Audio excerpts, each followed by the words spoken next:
కాకినాడ జనసేనలో వర్గ విభేదాలు తారాస్థాయికి చేరాయి. ఏకంగా జనసేన పైన పార్టీ అధ్యక్షుడు పవన్ కళ్యాణ్ పైన తీవ్రస్థాయిలో విమర్శలు చేశారు. కాకినాడ మాజీ మేయర్ పోలసుపల్లి సరోజ పవన్ కళ్యాణ్ కలవడానికి కనీసం అవకాశం ఇవ్వడం లేదు. పవన్ కళ్యాణ్ చుట్టూ ఒక కోటరీ ఉంటుంది. నాదెండ్ల మనోహర్ కోవట్లా తయారయ్యారని కూడా తీవ్రస్థాయిలో పార్టీ నేతలపై విమర్శలు చేశారు. ప్రస్తుతం పార్టీలో ఎటువంటి కార్యక్రమాలు జరిగాయి పూర్తి స్థాయిలో మనం అడిగి తెలుసుకుందాం. సరోజుని రాంతమరం, అసలు ఏం జరిగింది మేడం? పార్టీలో కాకినాడ రూరల్ సీట్ ఆశించారు, మీకు రాలేదు. పొత్తులో భాగంగా చాలా చోట్ల చాలా మందికి సీట్ రాలేదు. ఏంటి పవన్ కళ్యాణ్ కలవడానికి ప్రయత్నం చేశారా?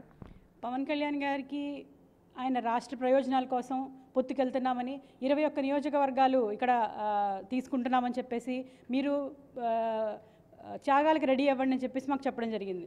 అలాగేనండి, త్యాగాలకు రెడీ అవుతాం తప్పకుండా. పవన్ కళ్యాణ్ గారు రాష్ట్ర భవిష్యత్తు గురించి ఆలోచించినప్పుడు ఆయన వెనక త్యాగాలు చేయడానికి మేము కూడా వెనకాడమని చెప్పడం జరిగింది. అయినప్పటికీ ఈ 21 నియోజకవర్గాల్లో ఎంతమందికి బీసీలకు ఇచ్చారు, ఎంతమందికి మహిళలకు ఇచ్చారు, తుమ్మడి తూర్పుగోదావరి జిల్లాలో ఎన్ని సీట్లు ఇచ్చారు, అలాగే పశ్చిమ గోదావరి జిల్లాల్లో ఒక పట్టు ఉంది, జనసేన పార్టీకి ఒక పట్టు ఉంది. అటువంటి జిల్లాలో ఐదు నియోజకవర్గాలు మాత్రమే ఇవ్వడం జరిగింది. అందులో 3 కాపులకి 2 ఎస్సీలకి. ఎస్సీలలో రిజర్వ్డ్ అండి, అవి స్థానాలు ఎవరు ఏం చేయలేరు. 3 కాపుల్లో ఒక్క బీసీకి ఇవ్వలేకపోయారా? ఒక్క బీసీకి పట్టుంది. ఇక్కడ కాకినాడ రూరల్, రామచంద్రాపురం, మిగతా ఏరియాస్ అన్నింటిలోని బలమైన సామాజిక వర్గంగా ఉన్న సెట్టిబలిజలకి ఎందుకు స్థానం కల్పించలేకపోయారు? వీటి గురించి, అదేవిధంగా మహిళలుగా మాకెంత స్థానం కల్పించారు? 21 సీట్లలో ఒకే ఒక్క స్థానాన్ని మహిళలకు కేటాయించడం జరిగింది. వీటిలన్నిటి గురించి కూడా మేము మాట్లాడడానికి వెళ్దామంటే పవన్ కళ్యాణ్ గారి దగ్గరికి మమ్మల్ని వెళ్ళనివ్వరు. ఆయన చుట్టూ ఒక కోటరీ ఉంటుంది, కాపుల కోటరీ ఒకటి ఉంటుంది, హరిప్రసాద్ అని, కేకే అని, ఇంకా ఒక కల్నంలో ఒకడు ఉంటాడు అక్కడ. ఈ కోటరీలోకి మేము వెళ్ళడానికి కుదరదు, మమ్మల్ని అక్కడికి అనుమతించరు. ఏదైనా చెప్పడానికి ప్రయత్నం చేసినా గ్రౌండ్ లెవెల్లో ఈ ప్రాబ్లం ఉందని చెప్పినా మమ్మల్ని అక్కడికి వెళ్ళనివ్వరు. 2 సంవత్సరాల క్రితం న్యూరోస్టార్ హాస్పిటల్లో ఒక కుర్రాడు పవన్ కళ్యాణ్ గారిని చూసి చచ్చిపోతాను అని చెప్పేసి ఎంత ఏడ్చి ఆఖరి స్టేజ్లో ఉన్నాడు. అతను డబ్బులు అడగలేదు, సాయం అడగలేదు. పవన్ కళ్యాణ్ గారిని చూపించండి, ఒక్క ఫోన్ కాల్ చేయించండి అని అడిగాడు. అది కూడా మేము చేయించలేని స్టేజ్లో రాష్ట్ర కార్యదర్శిగా ఈరోజు జనసేన పార్టీలో ఉన్నాం. ఇంకా యువత అని, ఉడుకు రక్తం అని, వీర మహిళని మాట్లాడే పవన్ కళ్యాణ్ గారు ఎవరికి విలువిస్తున్నారు?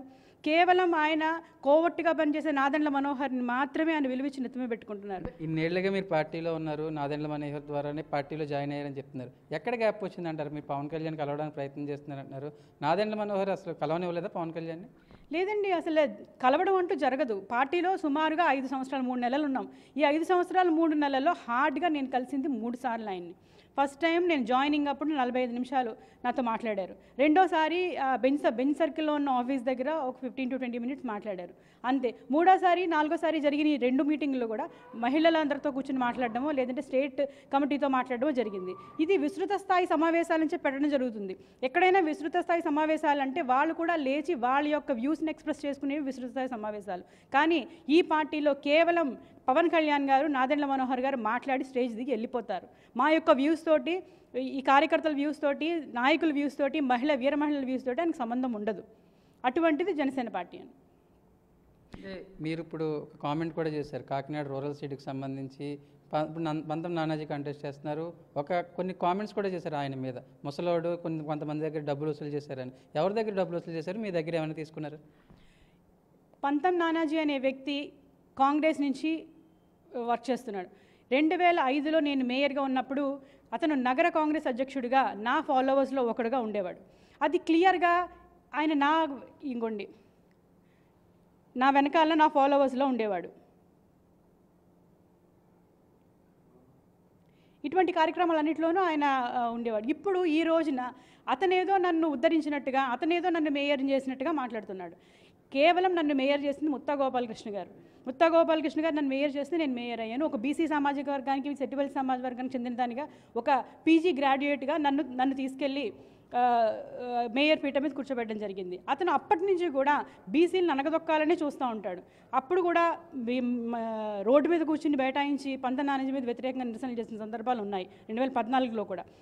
అంతకుముందు మేయర్గా ఉన్నప్పుడు, నా అనుచరుల్లో ఒకటిగా ఉన్నప్పుడు, ముఖ్యమంత్రికి అపాయింట్మెంట్ తీసుకోవాలన్నా కూడా, రాజశేఖర రెడ్డి గారి అపాయింట్మెంట్ తీసుకోవాలన్నా, ఆ తర్వాత రోసయ్య గారి అపాయింట్మెంట్ తీసుకోవాలన్నా కూడా నా పేరుతోటి, నా ఐడెంటిటీతోటి ఆయన అపాయింట్మెంట్ తీసుకెళ్ళిన వ్యక్తి ఈరోజు నా గురించి కామెంట్స్ చేయడము, మాట్లాడడము, మరి సెట్టిబలి సామాజిక వర్గం చెందిన దానిగా హీనంగా చూడడము.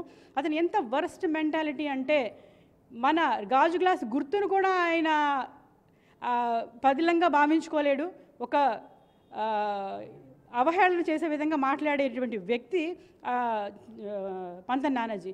అందుకనే చెప్తున్నాను, ఒక ముసలోడు ముసలి కుక్క. ఎందుకని ఇంత హార్డ్గానే మాట్లాడుతానంటే, మహిళలంటే విలువ ఉండదు. మహిళలు అక్కడ ఉండగానే, మేమందరూ అక్కడ మాట్లాడుకుంటూ ప్రచారంలో ఉండగానే సిగరెట్ కాలుస్తాడు. అక్కడ మా ఎదురుగుండా సిగరెట్ కాలుస్తారు. అక్కడ అటువంటి వ్యక్తికి ఈరోజు సీట్ ఇచ్చారు. డిసెంబర్ 28వ తారీఖు పవన్ కళ్యాణ్ గారు కాకినాడ వచ్చారు. ఆ రోజు అందరితో మాట్లాడుతూ ఒక లిస్ట్ ఒకటి ప్రిపేర్ చేయమని చెప్పారు. నువ్వు ఎంతమంది దగ్గర ఎక్కడెక్కడ వసూలు చేసావో అవన్నింటినీ కూడా లిస్ట్ ప్రిపేర్ చేయి. ఆ లిస్ట్ ప్రిపేర్ చేసి నాకు ఇస్తే వాళ్ళందరికీ నేను కృతజ్ఞతలు చెప్తానని ఎట్టకారం చేశారు పవన్ కళ్యాణ్ గారు. రణస్థలి సభ అక్కడ జరిగింది. రణస్థలంలో యువశక్తి సభ జరిగింది. ఆ చుట్టుపక్కల ఉన్న వాళ్ళ దగ్గర డబ్బులు 25 లక్షలు వసూలు చేసిన తర్వాత ఆ 25 లక్షల్లో తెలిసిపోయింది, పవన్ కళ్యాణ్ గారికి తెలిసిపోయి ఎందుకు వసూలు చేశామని అడిగితే 10 లక్షల రూపాయల చెక్కు తీసుకెళ్ళి ఇచ్చాడు. ఆ టైంలో మీరు ఫొటోస్ చూసుకున్నా కూడా మీకు కనిపిస్తాయి. 15 లక్షల రూపాయలు అతని దగ్గర ఉంచేసుకుని 10 లక్షల రూపాయలు ఇచ్చేశాడు. అటువంటి వ్యక్తి పంతన్ నానాజీ. ఆ పంతన్ నానాజీ అనే వ్యక్తి ఇంత వర్స్ మెంటాలిటీ కాబట్టి ఈరోజు నేను అటువంటి వ్యక్తికి ఇచ్చినందుకు నేను నిరసనగా ఈరోజు రాజీనామా కూడా చేయడం జరిగింది. సీటు ప్రకటించి చాలా రోజులైంది, కానీ ఇప్పుడు కావాలని పార్టీలోంచి వెళ్ళిపోయే ముందు ఇలా మా మీద బురద జల్లడానికి ప్రయత్నం చేస్తున్నారని పంతం నానాజీ అనుచరులు కావచ్చు, ఆయన వర్గం క్లారిటీగా చెప్తున్నారు. దీనికి సంబంధించి ఏం చెప్తారంటే, సీటు ప్రకటించి కాకినాడ రూరల్ సీటు ప్రకటించి చాలా రోజులైంది కాబట్టి ఇప్పుడే ఎందుకు ఓపెన్ అవ్వాల్సి వచ్చింది ఏంటంటే, 2019లో ఇదే పంతన్ నానాజీకి కాకినాడ రూరల్ టికెట్ ఇస్తే మేము వర్క్ చేశాము, అది అడగండి. ప్రతి సెట్టిబెల్జ విలేజెస్లోని నేను తిరిగాను. పొద్దున్న సాయంత్రం అని తేడా లేకుండా నేను తిరిగి ప్రచారం చేశాను. ఆయన గెలుపు కోసం ట్రై చేశాను. ఇక్కడి నుంచి నడక స్టార్ట్ చేస్తే దాదాపుగా 2 కిలోమీటర్ల పాటు పాదయాత్ర చేసి ఆయన కోసం నేను పనిచేశాను.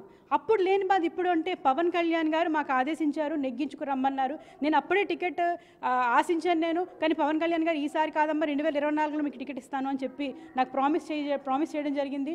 మరి అటువంటి సందర్భాల్లో నేను ఆయనకి వర్క్ కూడా చేశాను నేను. కానీ ఆ తర్వాత ప్రతి చోట అవమానాలు, అవహేళనలు, సోకోళ్ళు చెప్తున్నటువంటి వ్యక్తులు మీరు ఎవరినైనా అడగండి. కాకినాడ రూరల్ నియోజకవర్గంలో గ్రామాలు నేను పర్యటన చేశాను. నేను తెలుగుదేశం పార్టీ పిల్లి అనంతలక్ష్మి గారు వాళ్ళతో పాటు నేను వెళ్ళాను. ప్రతి చోట నానాజీ సరోజ వస్తే నేను రాను, సరోజ అక్కడికి వస్తే మా అనుచరులను నేను పంపించను, ఆవిడ ఎందుకు వెనకేసుకుని తిరుగుతున్నారు అని చెప్పేసి వాళ్ళతో కూడా చెప్పడం జరిగింది. నాకు ఎక్కడికక్కడ మధ్యలో ఆపేసి రోడ్ల మీద పెద్ద పెద్ద ధర్నాలు చేసి, మీరు ఎందుకు వచ్చారు, కండువాలు తీసి పాడేయండి, జెండాలు తీసి పాడేయండి, మీరు ఎందుకు వచ్చారు, మీరు మాకు చెప్పి రావాలి కదా అని అడిగితే, అదేంటి మీ ఇన్ఛార్జ్ మీకు చెప్తారు నేను చెప్పడం ఏంటి అని అడిగితే, మీరు ఎందుకు వచ్చారు, మీరు వెళ్ళిపోండి ఇక్కడి నుంచి అని చెప్పి తిరిగి నా మీద తిరుగుబాటు చేయడం జరిగింది. ఇవన్నిటిని కూడా భరించాను, సహించాను.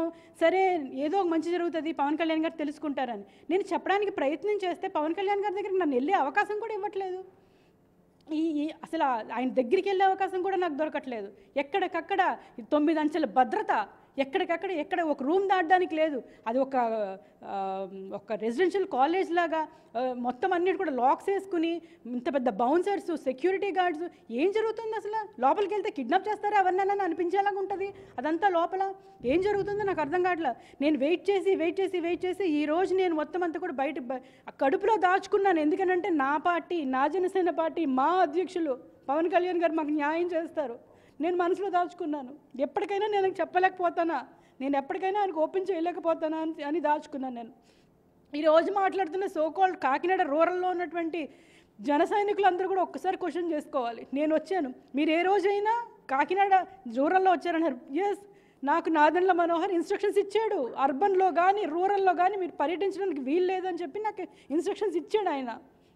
నేను ఆయనకి ఎందుకని నాకు ఆయన అవమానిస్తున్నారు, కాకినాడ అర్బన్లోని రూరల్లో నన్ను ఎందుకు అవమానిస్తున్నారని చెప్పి ఆయనకి పెద్ద మెసేజ్ పెట్టాను. నేను చూపిస్తాను మీకు కావాలంటే. పెద్ద మెసేజ్ పెడితే ఆయన పొద్దున్నే ఫోన్ చేసి, లేదమ్మా అలాంటి ఏం పెట్టుకోవద్దు, మనందరం ఒకటే అని మాట్లాడితే సరే అని చెప్పాను. మళ్ళీ ఇన్ని అవమానాలు జరుగుతున్నాయని మనోహర్ గారి దగ్గరికి వెళ్ళి, సార్ నాకు ఇన్ని అవమానాలు జరుగుతున్నాయండి అంటే, వాళ్ళకు ఉండాలమ్మా బుద్ధి, వాళ్ళకి లేనప్పుడు ఏం చేస్తాం, వాళ్ళే నష్టపోతారు అని పంపించారు నన్ను. ఏంటి మరి నెక్స్ట్ ఏం చేస్తారు పొలిటికల్గా? ఎటువంటి నిర్ణయం తీసుకోబోతున్నారు? జనసేనకి అయితే రాజీనామా చేశారు, ఏంటి ఫ్యూచర్ ప్లానింగ్ సైడ్ పొలిటికల్గా? ఎప్పుడు కూడా నా ఆత్మాభిమానాన్ని నేను కాపాడుకుంటూ వస్తున్నానండి. పవన్ కళ్యాణ్ గారికే కాదు ఆత్మాభిమానం, మాకు ఉంటుంది. మరి దేశపు జెండాకున్న పొగరు ఆయనకే కాదు నాకు ఉంటుంది. ఆ పొగరుతోనే ఈరోజు నేను బయటకు వచ్చేసాను. ఆ పొగరుతోనే చెప్తున్నాను, నేను నాకు ఎక్కడ సముచిత గౌరవం ఉంటుందో, నా ఆత్మాభిమానం ఎక్కడ దెబ్బ తినకుండా ఉంటుందో, నా జాతికి ఎక్కడ సముచిత స్థానం కలుగుతుందో, మహిళలకు ఎక్కడ సముచిత స్థానం కలుగుతుందో ఆ పార్టీలో తప్పకుండా ఉంటాను. నేను ఇంత వర్క్ చేసి ఒక క్యాబినెట్ హోదా చేసి 5 ఏళ్ళు జనసేన పార్టీకి కుక్కలా కష్టపడి పని చేసిన తర్వాత నేను ఇప్పుడు సైలెంట్ అవ్వలేను. నేను ఖచ్చితంగా నేను ఒక ప్లాట్ఫామ్ నేను ఎత్తుక్కోవాలి. నేను ఏదో పార్టీలోకి వెళ్ళాలి. నేను వెళ్తాను. జనసేన పార్టీ అభ్యర్థులు ఎవరైతే కాకినాడ రూరల్ అర్బన్ పార్లమెంట్లో ఉన్నారో వాళ్ళని ఓడించి తీయడానికి నేను ప్రయత్నం చేస్తానండి. ఇది మొత్తానికైతే పార్టీలో చాలా అవమానాలు అపహరణలు ఎదుర్కొన్నానని మాజీ మేయర్ సరోజ చెప్తున్నారు. దానికి సంబంధించి కూడా కాకినాడ రూరల్లో పంతం నానాజీకి మద్దతుగా గత సార్వత్రిక ఎన్నికల్లో పనిచేశాను, పార్టీ ఆదేశాల మేరకు పనిచేశాను. కానీ జనసేన అనేది ఒక క్వార్టర్లా తయారైంది. కనీసం పవన్ కళ్యాణ్ కలవడానికి కూడా అవకాశం లేకపోయింది. నాదెండ్ల మనోహర్ కూడా పూర్తి స్థాయిలో పార్టీలో చేర్చుకున్న దగ్గర ఒకలా మాట్లాడారు, ఇప్పుడు మరోలా మాట్లాడారు. ఆయన కూడా కోవట్టులా పనిచేస్తున్నారని తీవ్రస్థాయిలో ఆరోపణలు చేస్తున్నారు. ఖచ్చితంగా వచ్చే సార్వత్రిక ఎన్నికల్లో జనసేన అభ్యర్థులు ఓటమికి తాను పనిచేస్తాను, తన జాతికి తనకు ఎక్కడ వాల్యూ ఉంటుందో ఆ పార్టీలో జాయిన్ అవుతానని క్లారిటీ ఇస్తున్నాను. కెమెరా పర్సన్ ప్రకాష్తో సాగిస్తుంది, రన్ టీవీ, కాకినాడ నుంచి.